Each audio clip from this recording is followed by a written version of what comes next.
ജനാധിപത്യ രീതിയിൽ അധികാരത്തിൽ വരുന്ന ഒരു ഗവൺമെന്റിനെ ഇല്ലായ്മ ചെയ്യാൻ കൽക്കട്ട തീസിസ് നടപ്പാക്കി രാജ്യം മുഴുവൻ അക്രമം അഴിച്ചുവിട്ട് സ്വതന്ത്ര ഇന്ത്യയുടെ ബാലാധിഷ്ഠതകളിൽ നിന്ന് വിങ്ങുമ്പോൾ ഒരു 2 നേരം പോലും ഭക്ഷണം കൊടുക്കാൻ നിവർത്തിയില്ലാതെ ബ്രിട്ടീഷുകാർ ചവിട്ടിമെതിച്ച ഒരു രാജ്യത്ത് അവർക്ക് ഒരു നേരത്തെ ഭക്ഷണം കൊടുക്കാൻ ലോകത്തിന്റെ മുന്നിൽ ഭിക്ഷാപാത്രവുമായി പണ്ഡിറ്റ് ജവഹർലാൽ നെഹ്റു കൈ നീട്ടി നിൽക്കുമ്പോൾ PL 480 എന്ന് പറയുന്ന ധാന്യം വരുന്ന കപ്പലുകൾക്ക് വേണ്ടി ഈ രാജ്യം കാത്തിരിക്കുമ്പോൾ പാവപ്പെട്ടവന് ഭക്ഷണം കൊടുക്കാൻ പ്രയാസപ്പെടുമ്പോൾ വിദ്യാഭ്യാസം കൊടുക്കാൻ ആരോഗ്യം കൊടുക്കാൻ പ്രയാസപ്പെടുന്നൊരു കാലത്ത് കഷ്ടപ്പെടുന്നൊരു കാലത്ത് ഈ രാജ്യത്തെ തകർക്കാൻ ശ്രമിച്ച കമ്മ്യൂണിസ്റ്റ് പാരമ്പര്യത്തെക്കുറിച്ച് ദയവേത് പറയും.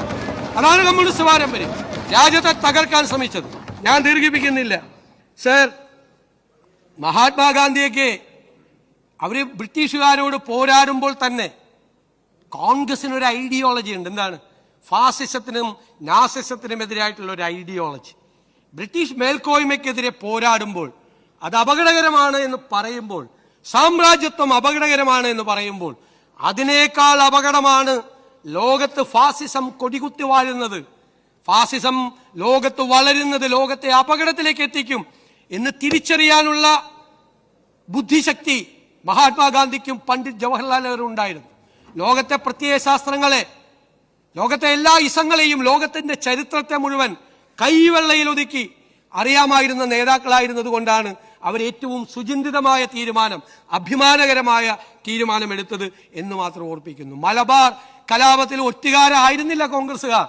മലബാർ കലാപത്തിന് നേതൃത്വം കൊടുത്ത കോൺഗ്രസ് നേതാക്കന്മാരുടെ പേര് ഞാനിവിടെ എണ്ണി പറയാം. അബ്ദുറഹ്മാൻ സാഹിബ് ഉൾപ്പെടെയുള്ള ആളുകളുടെ പേരുകൾ, കേളപ്പജി ഉൾപ്പെടെയുള്ള ആളുകളുടെ പേരുകൾ, അവിടെ നാരായണ മേനോൻ ഉൾപ്പെടെയുള്ള നിരവധി നേതാക്കളുടെ പേരുകൾ, ആൻഡമാനിലേക്ക് നാടുകടത്തപ്പെട്ട കോൺഗ്രസുകാരുടെ പേരുകൾ പറയാം. ആ മലബാർ കലാപത്തിന് നേതൃത്വം കൊടുത്ത അവരെ ചേർത്ത് പിടിച്ച കോൺഗ്രസ് നേതാക്കന്മാർ ഒറ്റുകാരായിരുന്നില്ല സാർ. അവര് ഒറ്റുകാരായിരുന്നില്ല. അവർ ഒറ്റുകാര് ഈ സ്റ്റാലിൻ ഹിറ്റ്ലർ പാക്ട് നടക്കുന്ന കാലത്ത്, ക്വിറ്റ് ഇന്ത്യ സമരകാലത്ത് കോൺഗ്രസ് നേതാക്കന്മാർ ഒളിച്ചിരിക്കുന്ന സ്ഥലം ഒറ്റിക്കൊടുക്കാൻ നടന്നിരുന്ന കമ്മ്യൂണിസ്റ്റുകാരായിരുന്നു. കാരണം അല്ല, അവരെ കുറ്റപ്പെടുത്താൻ പറ്റില്ല. കാരണം സ്റ്റാലിൻ മറ്റേ നിലപാടെടുത്തേക്കണം. അവിടെ ഇവിടെ വേറെ നിലപാടെടുക്കാൻ പറ്റുമോ? അവർ ആ നിലപാടെടുത്ത്. സർ, ഞാൻ അവസാനിപ്പിക്കും.